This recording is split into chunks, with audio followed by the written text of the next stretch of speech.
Até os meus 25 anos, eu vivia em uma cidade litorânea. Meu bairro ficava a cerca de 20 minutos de caminhada da praia.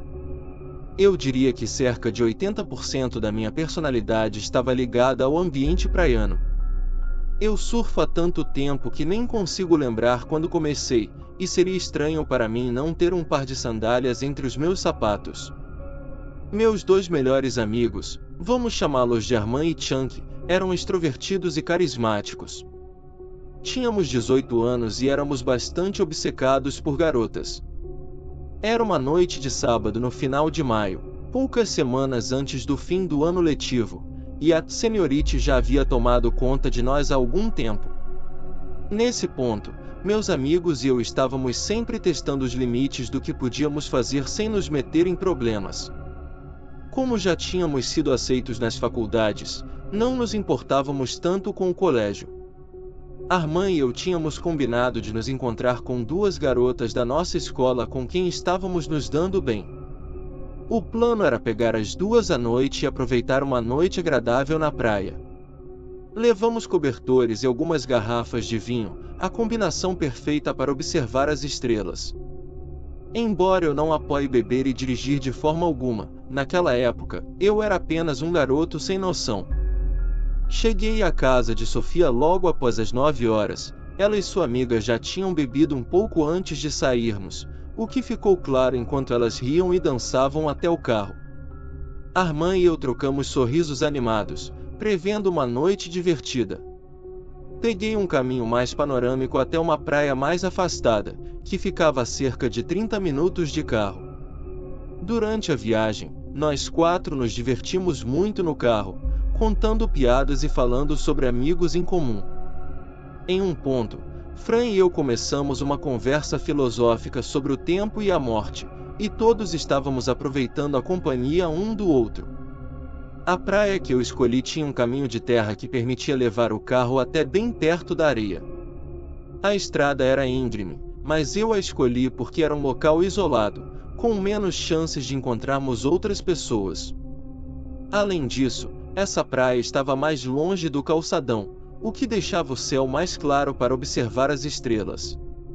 Estacionei o carro o mais longe possível na estrada de terra, e todos saímos. Arman e eu carregamos os cobertores e o vinho. Após algumas horas e uma garrafa vazia, Arman e Fran se afastaram para um lado da praia, enquanto Sofia e eu fomos para o outro. Quando estávamos longe o suficiente dos outros, joguei o cobertor no chão, e nós nos deitamos, bêbados. De repente, Sofia ficou tensa. No início, pensei que fosse algo que eu tinha feito, mas então ela sussurrou: "Você ouviu isso?" Eu me concentrei e tentei ouvir além do som das ondas. No começo, pensei que ela estava apenas bêbada, mas logo ouvi um som parecido com o de um motor pequeno. O som parecia estar se movendo, mas não consegui identificar de onde vinha, até que desapareceu. Eu assegurei a ela que não era nada e tentamos voltar ao que estávamos fazendo. Pouco depois, quando peguei minha camisa e a sacudi para tirar a areia, Sofia, ainda deitada, gritou. Quando olhei para cima, não vi nada além do céu escuro. Ao me sentar ao lado dela, percebi que a lua estava perfeitamente alinhada com o que parecia ser um drone flutuando acima de nós. Ele ficou ali por alguns segundos antes de subir rapidamente e desaparecer. Naquele momento, tudo fez sentido. O som que ouvimos era o drone. Fiquei furioso por não ter percebido antes e me senti mal por ter sido observado. Sofia estava tão perturbada quanto eu. Ela começou a chorar, e eu tentei consolá-la antes de sugerir que voltássemos para o carro. Ao chegar ao carro, encontramos Arman e Fran já lá. Expliquei rapidamente a situação, e todos ficaram chocados. O clima de diversão desapareceu, e eu comecei a dirigir em silêncio em direção à casa de Sofia. Tentei aliviar o clima com uma conversa, mas não adiantou. As meninas concordaram que não se sentiam seguras em ir para casa, então perguntei se podíamos ficar na casa de alguma delas, mas ambas disseram que seus pais não permitiriam. Minha casa e a de Armand também estavam fora de cogitação. Decidi pedir a Armand que ligasse para Chunk, o que ele fez. A casa de Chunk era grande e seus pais eram bem tranquilos, então parecia o lugar perfeito para nos refugiarmos. Quando chegamos lá, Armand e as garotas foram na frente, enquanto eu fiquei um pouco no carro para processar tudo o que tinha acontecido. Estava mais abalado do que deixava transparecer, então fechei os olhos por alguns segundos para me acalmar. Aquele breve momento me ajudou. Instintivamente, peguei meu telefone, que eu nem tinha tocado desde o incidente, e vi uma notificação que me deixou em choque. AirTag detectado se movendo com você. Meu corpo inteiro congelou. Estávamos sendo rastreados. Saí do carro em pânico e comecei a procurar pelo dispositivo no veículo. Depois de uma busca frenética, encontrei o AirTag preso com fita adesiva na parte inferior do poço da roda. Quebrei o dispositivo em pedaços e corri para dentro da casa de Chunk para mostrar a todos. Eles ficaram ainda mais horrorizados, especialmente as meninas, que também tinham recebido a notificação em seus telefones. Chunk ficou particularmente irritado por termos sido rastreados até a casa dele. Depois que o pânico diminuiu, passamos o resto da noite no porão de Chunk e acabamos dormindo por lá. Algumas semanas se passaram e nada mais aconteceu. Meus amigos e eu ficamos aliviados por achar que tudo estava no passado. A única explicação que encontramos foi que algum pervertido queria nos observar na praia e nos rastrear para nos assustar. Era assustador pensar nisso, mas ficamos aliviados que a situação não escalou. Certa manhã de domingo, cerca de 3 semanas após o incidente, recebi uma ligação de Chunk, pedindo que eu fosse à casa dele o mais rápido possível. Quando cheguei, ele estava na garagem com uma expressão preocupada e um papel na mão. Ao me aproximar, percebi que eram fotos da noite na praia, mostrando Sofia e eu em momentos íntimos. Fiquei enojado só de imaginar como Sofia se sentiria. Sem saber o que fazer, ligamos para a polícia, mas eles disseram que não havia muito que pudessem fazer. Insistimos para que pelo menos escaneassem as fotos em busca de impressões digitais, mas nada foi encontrado. Sofia ficou com medo de que quem enviou as fotos tentasse chantageá-la, e eu compartilhei do mesmo temor.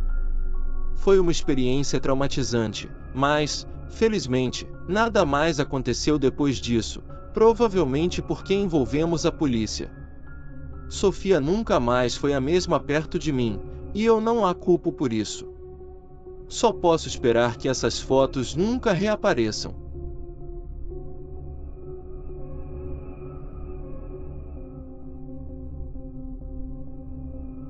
Meu melhor amigo Ricardo e eu tínhamos 19 anos, e sem querer parecer pretensioso, ambos viemos de famílias ricas do norte de Jersey. Costumávamos passar nossos verões na costa de Jersey. Minha casa ficava em Belmar, Nova Jersey, e a dele em Lavalette. Numa noite de verão durante a semana, Ricardo estava nos levando de Belmar até Lavalette, uma viagem de cerca de 1 hora. Para ser honesto, eu preferia ficar na casa de Ricardo, não só porque era um pouco mais luxuosa, mas também porque o ambiente de Lavalette era mais adequado para jovens da nossa idade. Se não estivéssemos procurando uma festa, poderíamos relaxar em alguma das muitas praias particulares, onde tecnicamente não deveríamos estar. Nós dois decidimos que aquela noite seria mais tranquila, sem festas ou compromissos. Concordamos em pegar algumas cervejas, enrolar um baseado e relaxar em uma das praias privadas sob as estrelas. Parecia uma ideia excelente, já que vínhamos de dias intensos de festa com outros amigos, e uma pausa era necessária. Para quem não conhece Lavalette, há uma área à beira-mar e outra à beira da baía. A maioria das praias tem uma duna alta e uma descida íngreme até o oceano. Se você ficasse na beira do mar e olhasse para trás, veria uma grande colina de areia. Depois de algumas bebidas na casa de Ricardo, pegamos bicicletas da garagem e seguimos em direção à praia escolhida. Por algum motivo, Ricardo insistiu em ir mais longe do que eu já tinha ido, o que não fazia muito sentido para mim, já que todas as praias eram basicamente iguais. Mas eu não me importei com o passeio, então fui com ele. Eventualmente, Ricardo escolheu uma praia deserta no final de uma estrada, sem carros estacionados e com todas as luzes das casas apagadas. Isso me agradou, pois não queríamos ser pegos, considerando que o uso recreativo de maconha ainda era ilegal em Nova Jersey e tínhamos bebidas conosco, apesar de termos apenas 19 anos. Escondemos as bicicletas em alguns arbustos e fomos em direção à praia. Acendemos nosso baseado e fumamos sob as estrelas, com o som das ondas e do vento como pano de fundo. A praia parecia infinita em ambas as direções, e a areia estava fria sob nossos pés. Rimos e conversamos, ficando cada vez mais bêbados, até que decidimos deitar na areia e observar o céu, esperando ver uma estrela cadente. Foi então que ouvi algo, um som quase imperceptível, um zumbido metálico, como o que você ouviria em um ginásio grande com luzes no teto. Eu não conseguia descrevê-lo melhor, mas era fraco e definitivamente não era algo que deveria estar na praia. Eu me sentei e olhei para Ricardo, percebendo o momento exato em que ele também começou a ouvir. Nós dois olhamos ao redor, tentando encontrar a origem do som, mas era difícil determinar de onde vinha. O som era fraco demais para identificar. Começamos a nos assustar, mas estávamos com medo de nos mover. Presumimos que, seja lá o que fosse, desapareceria, e não precisaríamos nos preocupar. Não havia como alguém nos ver naquele local tão escuro, e o som do oceano abafava qualquer barulho que fizéssemos. Sei que não parece assustador, mas meu coração estava acelerado. O zumbido continuou, e após alguns minutos, Ricardo gesticulou para que eu o seguisse. Concordei que sair dali era a melhor opção. Assim que nos levantamos, o zumbido intensificou-se subitamente, passando de 1 para 5 em questão de segundos. Tive que controlar a vontade de gritar de medo. O som vinha da nossa direita, e senti os pelos da nuca se arrepiando enquanto o pavor tomava conta de mim. Olhamos na direção do som, mas não vimos nada, embora o zumbido estivesse tão perto que instintivamente começamos a correr pela areia. Não sabíamos do que estávamos fugindo, mas algo estava claramente errado, e havia alguém ou algo atrás de nós. Quando estávamos a meio caminho da duna, Ricardo colocou uma mão firme no meu ombro, parando-me bruscamente. No início, fiquei confuso, mas então vi para onde ele estava olhando. No topo da duna, havia uma figura sombria, imóvel. Seus braços eram assustadoramente longos, quase atingindo os joelhos, e era absurdamente alta. Eu estava chocado com a forma como a figura conseguia ficar tão parada, era realmente aterrorizante. Ricardo gritou para mim, tirando-me do transe, e continuamos correndo, desta vez paralelamente à praia. Subimos a próxima entrada da duna e, ao chegar ao topo, olhamos para trás. Ainda consigo me lembrar da visão aterrorizante que vi. Não apenas a figura sombria ainda estava na duna, mas agora havia mais 3 ou 4, todos parados imóveis na encosta, como se estivessem nos observando. Não voltamos para pegar as bicicletas, em vez disso, corremos o caminho inteiro até a casa. Na manhã seguinte, voltamos ao local, mas não conseguimos encontrar as bicicletas. Talvez tivessem sido roubadas, ou talvez quem ou o que quer que fosse que nos seguiu naquela noite tivesse algo a ver com isso. De qualquer forma, nunca experimentei algo tão assustador em uma praia e ainda tenho dificuldade em explicar a maioria desses eventos. O mais estranho para mim é que nunca consegui identificar o que era aquele zumbido, e até hoje não ouvi nada remotamente parecido.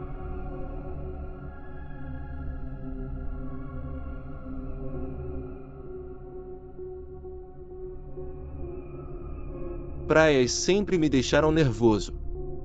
Bem, nem sempre foi assim. Meu medo é um reflexo direto do que estou prestes a contar.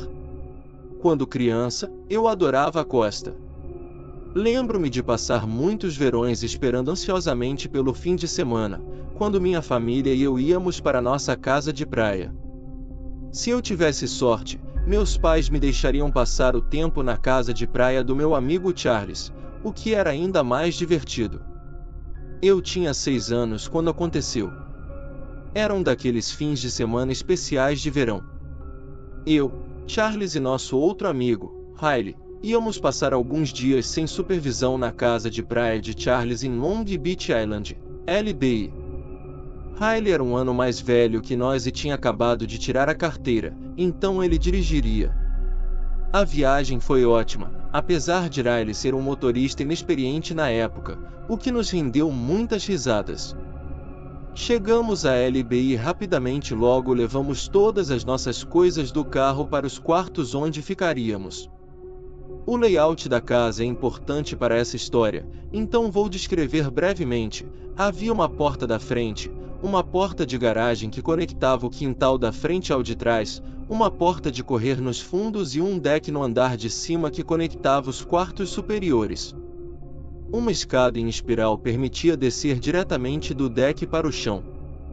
A casa ficava à beira de uma lagoa, o que significava que a parte de trás dava para um canal estreito com casas do outro lado. Estávamos naquela idade em que procurar garotas era a prioridade, e uma casa de praia só para nós era a oportunidade perfeita. Passamos algumas horas tentando descobrir quais garotas estavam na área e conversamos com elas pelo Snapchat. Finalmente, encontramos 3 garotas, Rose, Alex e Sophie, que concordaram em vir até a casa de Charles para relaxar. Eu tinha mais do que suficiente maconha para o fim de semana e havíamos pego algumas garrafas de álcool dos nossos pais. Tudo parecia perfeito. As coisas estavam indo muito bem. As meninas eram divertidas e atraentes, e parecia óbvio onde a noite ia terminar. Em um certo ponto, decidimos todos fumar na piscina do quintal de Charles. A piscina era pequena, mas perfeita para 6 jovens bêbados. Eu me lembro claramente da brisa suave no meu cabelo, do vapor subindo da água aquecida, e das nuvens de fumaça dos nossos baseados. Para nós, aquilo era o paraíso. Mas, de repente, Charles abaixou a música e olhou por cima do meu ombro, em direção à escuridão da lagoa. Confuso, virei-me para ver o que ele estava olhando. Eu conseguia distinguir vagamente as casas do outro lado da lagoa, mas não tinha certeza do que Charles estava observando. Uma das meninas perguntou por que ele havia baixado a música, e Charles sussurrou que tinha visto alguém parado no cais em frente à casa. Achei que ele estava brincando, então ri e disse: "Quem se importa? As pessoas moram aqui." Mas Charles balançou a cabeça e respondeu: "Eu conheço aquela família. Meus pais disseram que eles estão na Flórida esta semana." Mesmo assim, não achei que fosse grande coisa e continuei rindo. As meninas, no entanto, ficaram assustadas e disseram que queriam voltar para dentro. Não discuti, então começamos a sair da piscina. Enquanto nos secávamos, Riley soltou um palavrão e olhou para a lagoa.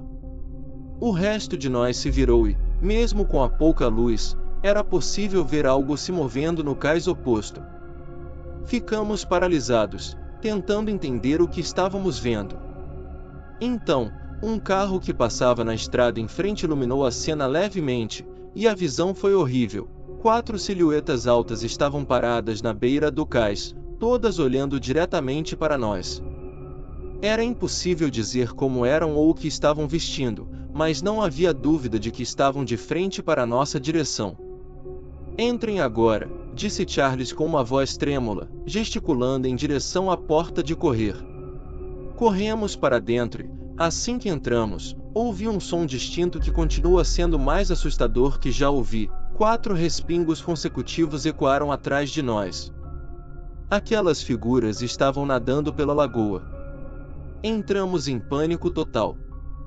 As meninas gritaram, e Riley fechou a porta de correr, trancando-a. Charles correu para trancar a porta da frente, e todos nos reunimos na sala, fora da vista de qualquer janela, esperando em silêncio, aterrorizados.